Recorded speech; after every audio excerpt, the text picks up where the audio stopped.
Hey, welcome back to another episode of the Marriage Savvy Podcast, where being savvy about your marriage can help you not get finessed by it. I'm your co-host, John Bautista, and in this week's episode, we're going to be connecting with Kim while she's on the road as she tours across the country with her husband, John. And then we're going to be discussing an article that was dropped on Psychology Today about apologies, some of the do's and some of the don'ts, and actually gain some perspective on what Kim would actually recommend when needing to apologize. Coming up next on today's show.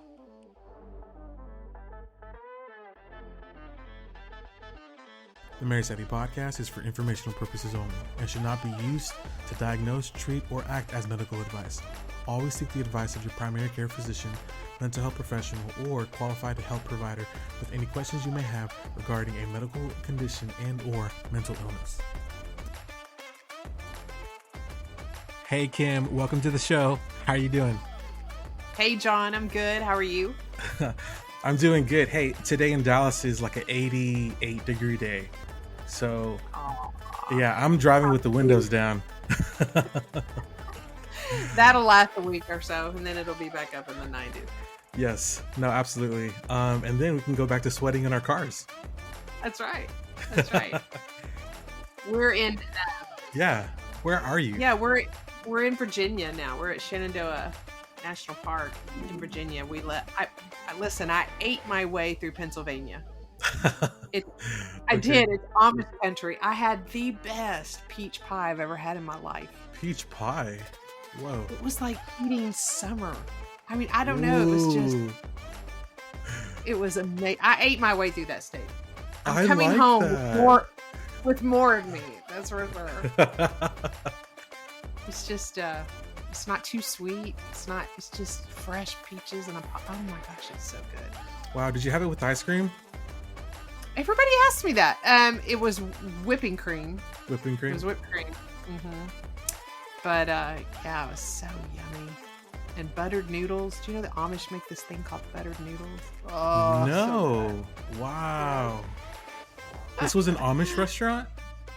Yeah, it's in Pennsylvania. It's in Lancaster, Pennsylvania Dutch country. And so all the people in buggies and, learn about the Amish way of life. They're very interesting people. So yeah, that was really great. Man, I wish I knew more because that was a very short chapter in my social studies textbook. Like back in third grade. Mine too. But they're a branch of the Mennonites. They came from the Mennonites. And yeah, there's, they're in mostly Ohio, Indiana, and Pennsylvania, and just very family oriented. Not, they don't do electricity. Yeah. Basic. Just basic. Basic things. Yeah. A little extreme, but yeah. Yeah. Well, for today's episode, I wanted to reference an article dropped in Psychology Today about a week ago, and it was talking about ways to do an apology.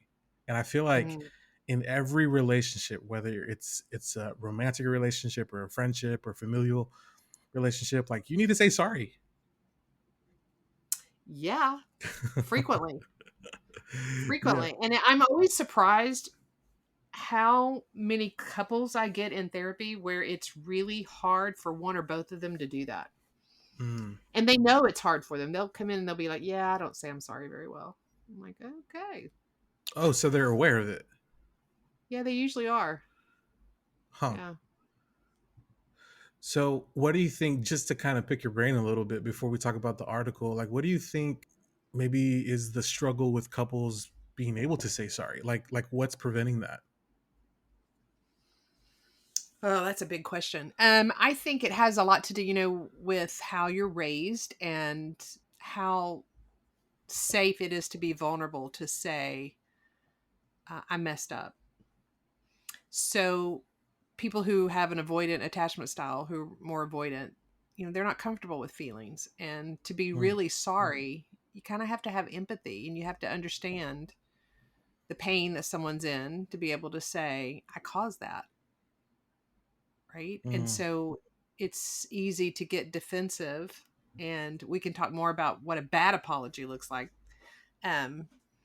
But couples that struggle with apology struggle in relationships, period. Hmm. Because we're two human beings and we're just a constant Right. stream of, rupture. And if you can't do an apology well, you don't get to good repair. And, some of that's on our partner as well for, I guess, allowing a relationship to develop where a good, solid apology isn't required. Hmm. We get so uncomfortable with with discomfort. We just kind of want to get past it really quickly.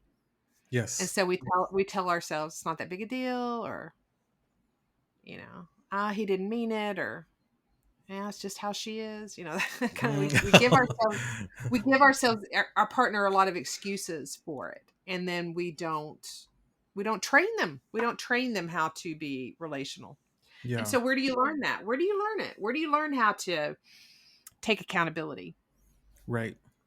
for your actions, right? Yeah, and somebody to stick it out with you for you to do a trial and error.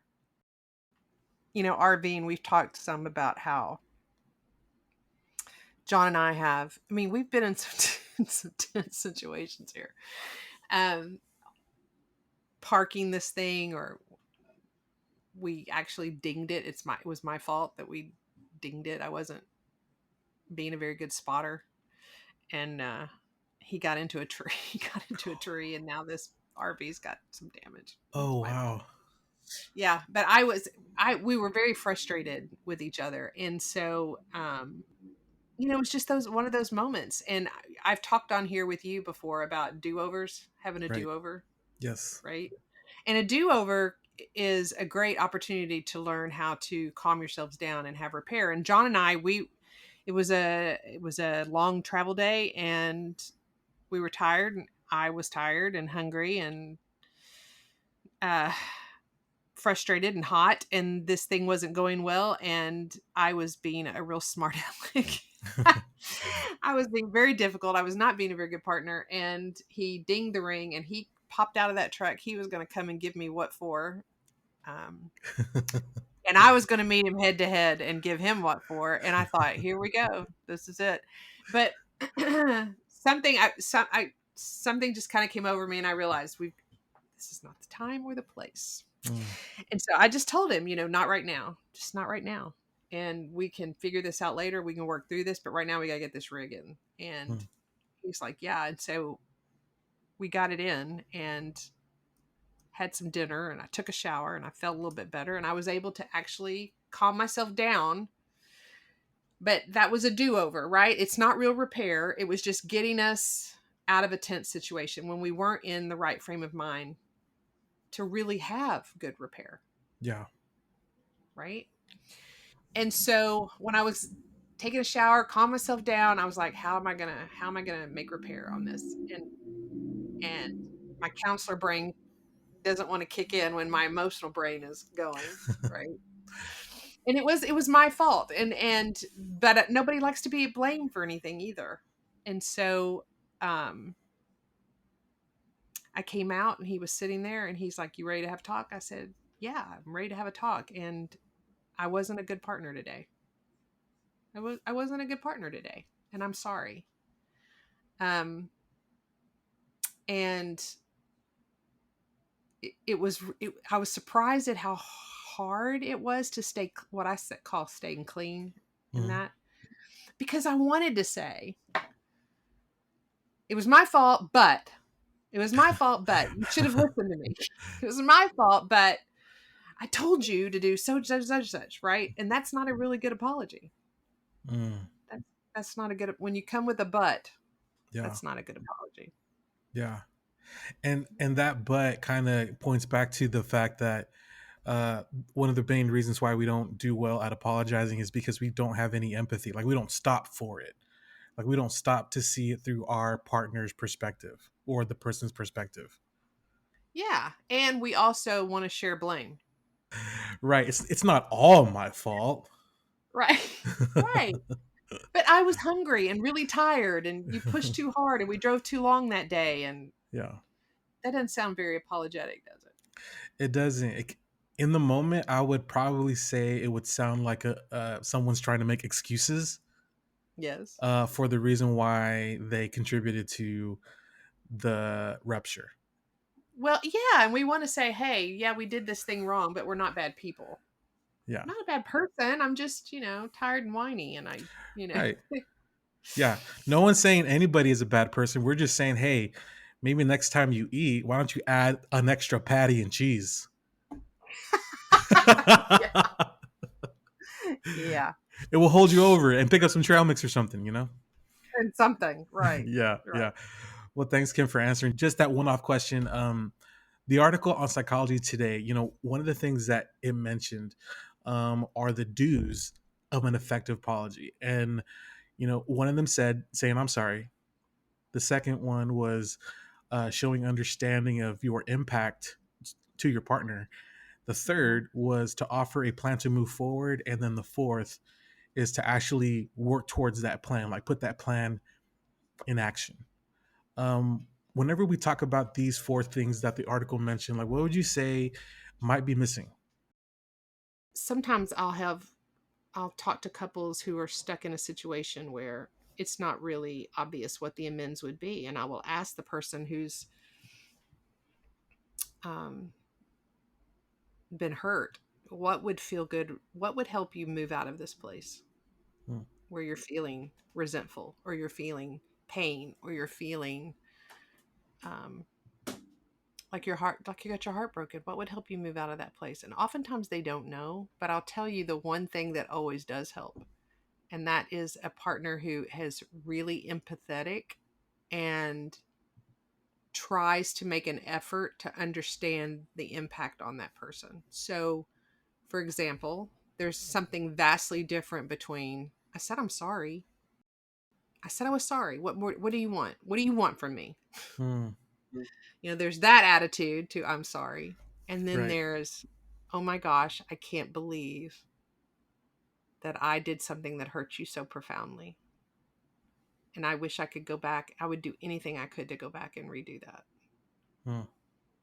And it's a difference in the humility of the person who's giving the apology, the level of defensiveness, right? Yeah, I was gonna say the first one kind of sounds like someone's playing defense. The second Mhm. one sounds like they're kind of taking ownership. It's so hard to do. It's so hard to do. And I think sometimes, we've got a saying in our office. It's on the slideshow. We've got that a TV in the waiting room of our office where people come in and they wait for their appointment and different quotes and stuff come up and it says an apology without change is just manipulation. And so, yeah, I mean, a Whoa. true apology comes with not just ownership or acknowledgement of a wrong that was done, but also a willingness to do something different moving forward. Yeah. Right. Right. So if I come home and I keep coming home late and not telling you that I'm going to be home late, and so I'm putting a burden on you as a spouse who's got kids and trying to get dinner ready, and I'm just flying by the seat of my pants and I'm coming home whenever I come home and I'm just like, what's the big deal? I'm here now, that kind of thing. Right. I'm not taking ownership for that and I may be saying I'm sorry, but I'm not trying to do something different that helps in the future. Yeah. And so a partner quickly picks up on that. So I have a question for you. Can someone manipulate something unintentionally, or is manipulation always having an intention? Because I mean, I would say that there are some partners that maybe struggle with ADHD or other types of things that they have to like work through their bodies in order to focus, right? Hmm. So I guess I'm wondering, like, is manipulation, is it always if they don't do any action in the apology, it's Is it always manipulation? from? Yeah. Yeah. Um, Married to somebody who's very ADD or ADHD. I get that. That hits really close to home. Okay. And that has caused us a lot of issues because my husband can apologize very easily and is really good at it. I mean, he's empathic. He takes ownership of it. There's not a lot of buts, but he will promise to do things differently and better, and he has every intentions of doing it differently and better. But he also has ADHD, and so Yeah. But what does he do? I mean, like it sounds like he does take ownership. He does apologize. He does, have the intention of making a step forward, and then it just might not happen sometimes. right, like I said, the ADHD, and so that can be a real struggle. And so what is the difference? Well, the difference is I know my husband, and I know his heart, and so I know that he feels as badly about it when it happens again as I do. Yeah. Right? So it's hard to stay mad at him for it, but I can sure get frustrated at times. It's like, here Yeah, it comes again. absolutely. Yeah. You Here we left the go. toilet seat up again? No, I don't know. Seriously?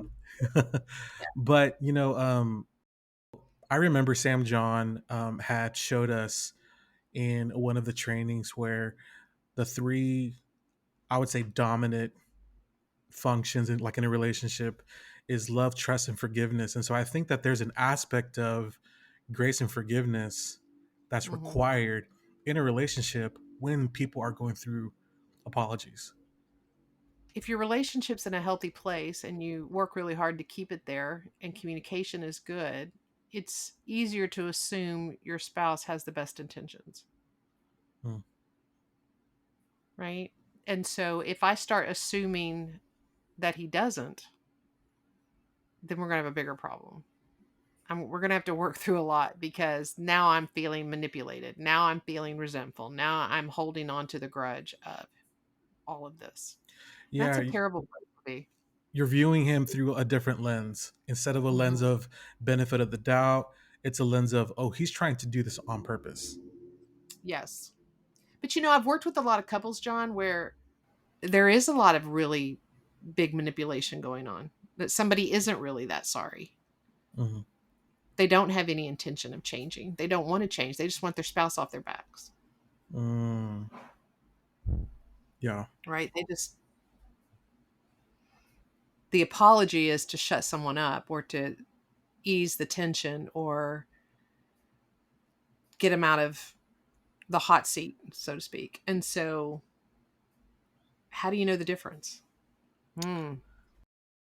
I would probably have to ask the partner who is seeking to do those types of things, like, what's the goal? Do you want to come close, or do you want to be far from your partner? Yeah. Because if you want to come close, then there needs to be a sense of attitude shift, and no one can do that except for the person. Hmm. Well, what I would want to know too is, and I've asked my husband this: what have you done to ensure this doesn't happen again?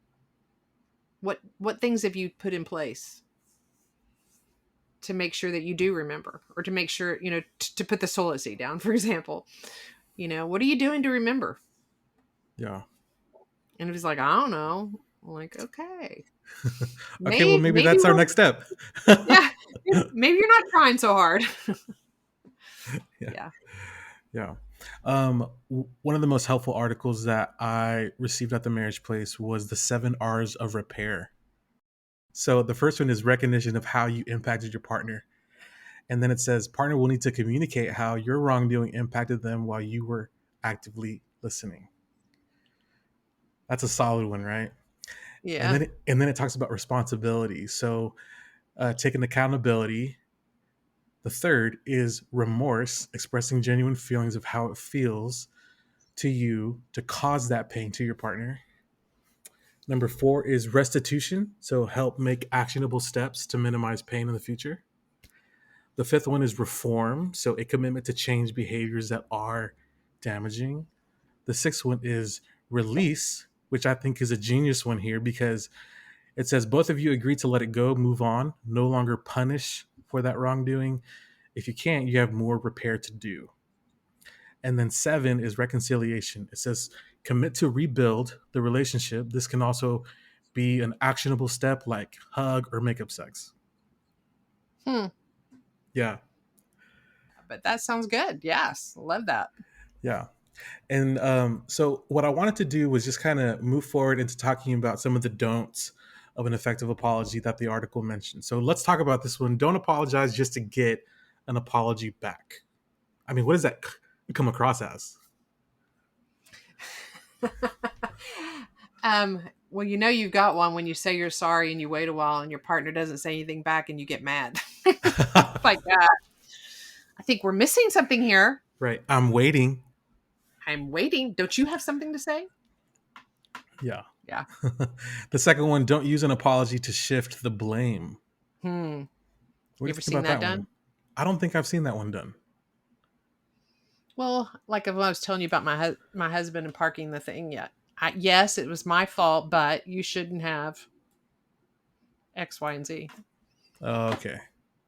Yeah. It Okay, was never only my mind. fault because it was only my fault because you didn't do something right. Okay, okay. Yeah, I've definitely heard that before. Uh, Yeah. the third one is don't apologize for the other person's emotions. Kind of like, I'm Apologize for sorry the. you're feeling sad. Oh yeah, yeah, yeah, yeah. Oh yeah, that's yucky, isn't it? It I'm sorry is. you're so oversensitive that you are bothered by this. Oh Yeah, man, that's not gonna go well. There's gonna be yeah. spaghetti on the wall. On the wall, baby. And then the fourth one in the article, it says, don't use an apology to provide an excuse. If you just would have, driven the car faster to the restaurant, Hmm. I wouldn't have Hmm. yelled at you so hard. So hard. Yeah, there's going to be a lot of repair on that one. Oh, I know. Um, Art relationships fun. they are. They're very difficult. They Relationships are. are hard because people are messy. I think one of the biggest things that we can emphasize is, hey, I'm imperfect, you're imperfect, and we're going to need, if we want this relationship to grow and flourish and have an opportunity, like we're going to need grace, we're going to need forgiveness, we're going to need things that help us stick it out. Well, here's the thing too that's really important about all of that. And as you're talking about that, and I'm thinking about how couples go from being able to do that to holding all the grudges. It's not Mm, overnight. It's not overnight that you go from, well, we're both human, we're both messy. I love this person. He's trying his hardest. She's trying her hardest to, oh my gosh, how much longer do I have to put up with this? mm, So, what happens between that more loving, kind stage to this other stage? And I think there's a lot of factors that can play into that. But I think the most important thing is unresolved feelings that do not get taken care of or do not get properly repaired because you're uncomfortable or you're tired and lazy or you just don't want to deal with it, or it's not that you don't think it's that big a deal and your partner's not telling you that it's a big deal. And so that starts creating, you start poisoning the environment that the mm. relationship no longer thrives in. And you may not notice it right away, but built up over time, it will seriously damage the feelings between the two people in ways that can be very hard to recover from. And so, in the beginning of the relationship, you're talking more, you're connecting more. When your partner's off, you know it and you're concerned about it and you want to know what's going on. And then, as you get busier with kids and jobs and life and stress and all of that, your partner's off and you're like, they'll get over it. Or if it's that big a deal, they'll come and talk to me about it. Mm. We don't put as much care into our partner's well being anymore. And when that starts to happen, then that's a huge red danger zone. Yeah. Sam John said this one time. He said, if you are frustrated over something and it's something that you can let it roll off your back and not have any resentment for in the future, okay, do it. But if it's something that you are likely going to be upset about later, then you need Mm-hmm. to make some repair. Because if You not, do. yeah, if you don't You do. make your voice known, then you're gonna add, and it's adding that poison into the relationship by unspoken feelings and thoughts. My son knocked my socks off one day. He came into the living room and he said, and I knew we'd had a difficult interaction. It's easy to brush your kids off as too emotional or too whatever or too, and I can't even remember the interaction, but I remember him coming down and sitting down. And he says, "We need to talk." And I'm like, "Okay, what's up?" And he said, if we don't get this resolved, I can tell that this is going to be, I'm going to start resenting this. So pay attention to what I'm about to tell you. And I'm like, wow, okay, Yeah. right. And I did pay attention, and I was able to make repair. But if he hadn't been able to do that, where would that have gone? Where would that have gone in him? And I told him later, I said, that was such a good move on your part, because that was you taking care of our relationship. Yeah. See, people, John, that's critical. If nobody gets anything else out of this message tonight, so many people feel like they are preserving the relationship by keeping quiet. I'm not going to bring it up. I don't want to be a nag. I don't want to be a problem. I'm just going to keep it all. I mean, it's not that big a deal. I'm just going to hold on to that.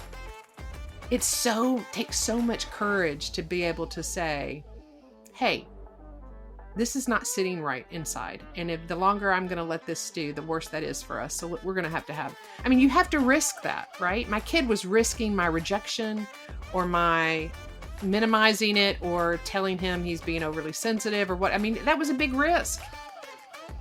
But he also prepared me and said, look, I'm not okay with what's going on inside of me with this. And I need to take care of this with you. Now that is a true, mature way to enter into and have a relationship with somebody. So yeah, if you don't hear anything else I say, stop being silent. Stop it. You're not protecting anyone. That's good. Yeah. That's good. Well, Kim, we talked about like one of the biggest things that prevents people from, apologizing and taking ownership is a lack of empathy, and seeing it from our partner's perspective. And then we also talked about some of the things that we shouldn't be doing in apologies. But even in this last part, just talking about speaking up for yourself, because whenever you do, and you put that into the relationship, it gives you an opportunity to become closer. Yes. And be that person in the relationship. All right, guys, that wraps up this week's episode. Thank you guys for tuning in to another episode of the Marriage Savvy Podcast, where being savvy about your marriage can help you not get finessed by it. I'm your co-host, John Bautista, and we will see you guys next week. Peace.